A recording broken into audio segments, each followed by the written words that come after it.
여러분 안녕하세요, 블랙입니다. 제가 투자할 때 자주 보는 경제 지표가 몇 개 있는데요. 그중 대표적인 것이 바로 미국의 10년물 국채금리 차트입니다. 국채금리에 대해서는 다들 잘 아실 거라 믿고 자세히 설명드리지 않겠습니다. 단순히 연준에서 직접 조절하고 있는 기준금리가 아니라 시장에서 통용되는 실질적인 장기금리라 보시면 됩니다. 자세한 것들이 궁금하신 분들은 저의 예전 영상들을 하나씩 봐주시면 감사하겠습니다. 일반적으로 금리가 오르면 미국의 성장주가 반대로 하락하곤 하는데요. 그런데 최근에 바닥에서 국채 금리가 스물스물 위로 올라왔음에도 불구하고 성장주들이 꾸준히 오르는 모습을 보여주고 있습니다. 며칠 전에는 소비자 물가지수가 예상보다 높게 나오면서 고금리 장기화 가능성이 높아지면서 국채 금리가 급등하기도 했었고요. 그러다가 뒤이어 나온 소매 판매가 예상보다 낮게 나오면서 이제 경제가 좋지 않으니 금리 인하에 대한 실마리가 생기면서 국채금리가 다시 떨어지기도 했습니다. 많은 사람들은 소매 판매를 전월 대비 변동률로 체크하는데요. 저는 전체적인 소매 판매 금액 절대값을 가져왔습니다. 이것은 3년치 미국의 소매 판매 금액인데요. 어떤 느낌이 드시나요? 무언가 소매 판매가 꾸준히 이루어지고 있긴 하지만 피크를 친 느낌이 들지 않나요? 이 자리에서 소매 판매 금액이 다시 고점을 돌파하기 위해서는 무언가 특단의 조치가 나와야 할 것 같다는 생각이 듭니다.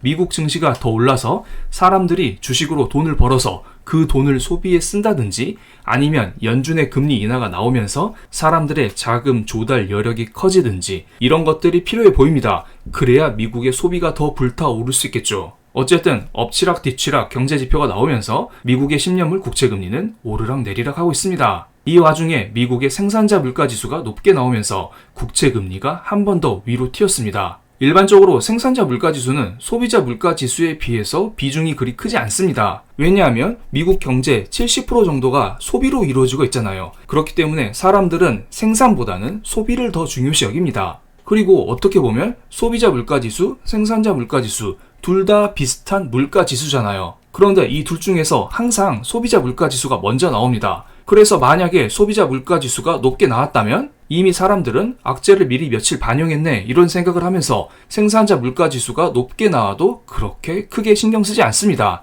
반대의 경우도 마찬가지죠. 만약에 소비자 물가지수가 낮게 나와서 사람들이 이거 호재다, 증시 급등한다 이렇게 생각하면서 증시가 급등했다고 생각을 해보겠습니다. 그래서 뒤이어 나온 생산자 물가지수가 낮게 나와도 사람들은 그저 그러려니 하는 생각을 한다는 것입니다. 어쨌든 최근에 나온 미국의 생산자 물가지수가 높게 나왔는데요. 전월 대비 수치로 보겠습니다. 위쪽은 전체 생산자 물가지수이고요. 아래쪽은 음식료와 에너지를 제외한 근원 생산자 물가지수입니다. 모두 예측치보다 높게 나왔죠? 전체적인 생산자 물가지수는 0.3% 증가가 나왔고요. 근원 생산자 물가지수는 0.5% 증가가 나왔습니다. 그런데 이렇게 수치로 보면 감이 오지 않아요. 0.3%, 0.5% 다 그나물의 그 밥 아니야? 이런 생각을 할 수도 있어요. 그런데 시장은 어쨌든 예상치보다 높게 나온 물가에 민감하게 반응해버렸습니다. 이것은 미국의 4대 지수인데요. 성장주 중심의 나스닥 지수가 0.8%나 떨어졌고요. 중소형주가 모여있는 러셀 2000 지수는 1.3% 정도 하락했습니다. 대폭락 수준까진 아니지만 어느 정도 높아진 물가에 불편한 기색을 드러냈다. 이 정도로 해석할 수가 있겠네요. 그런데 재밌는 게 하나 있어요. 이것은 인공지능 대장주 중 하나인 슈퍼컴퓨터 마이크로 일봉 차트인데요. 정말 미친듯이 오르고 있죠. 그러다가 어제 생산자 물가지수가 발표된 다음에 장대 음봉이 나와버렸습니다. 물론 생산자 물가지수는 장 전에 발표되기 때문에 그 지수가 나오자마자 장대 음봉이 나왔다 이렇게 해석하는 것은 무리가 있어 보이지만 어쨌든 지표가 발표되었었던 같은 날 성장주를 상징하는 슈퍼컴퓨터 마이크로의 장대 음봉이 나왔죠. 그렇지만 진짜 성장주 대장주인 엔비디아는 소폭 하락에 그치면서 여전히 성장주가 굳건하다 이러한 생각이 들기도 합니다. 그럼 이번에는 반도체 장비 대장주인 어플라이드 머티리얼즈 일봉 차트를 보겠습니다. 이거 지난 영상에서 제가 한번 설명드렸었는데요. 제가 실적 발표 이전의 영상을 찍어 드렸었기 때문에 실적 발표는 이야기 드리지 못했었지만 어플라이드 머티리얼즈는 호실적 발표와 함께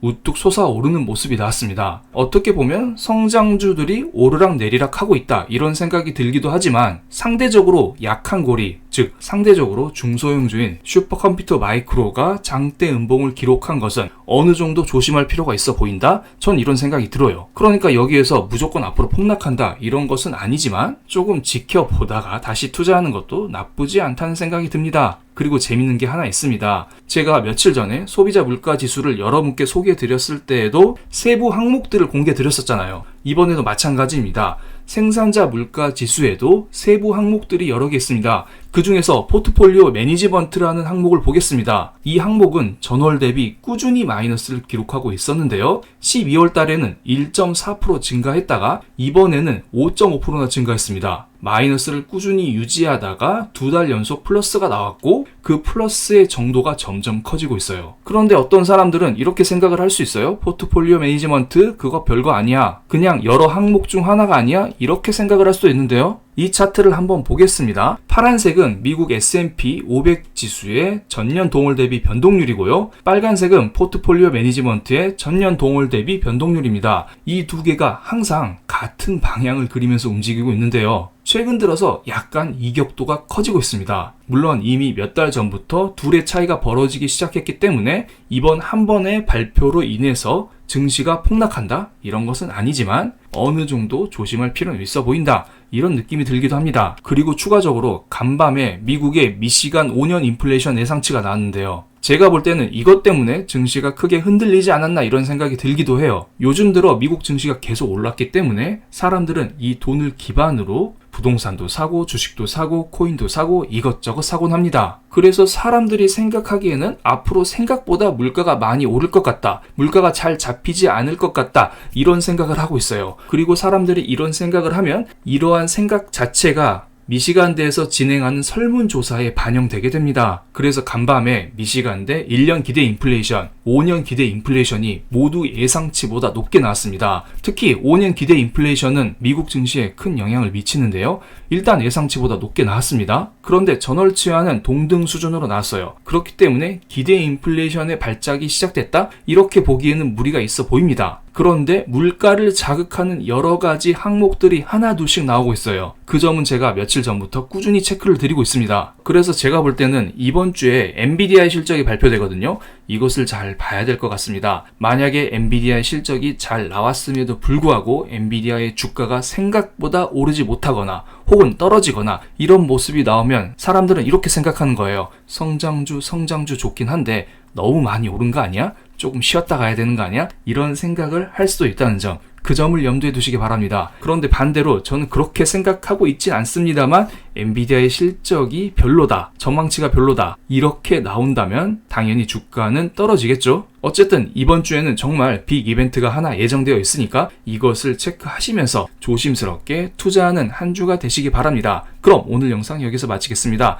제 영상이 마음에 드셨다면 구독, 좋아요, 알림 설정까지 부탁드리겠습니다. 감사합니다.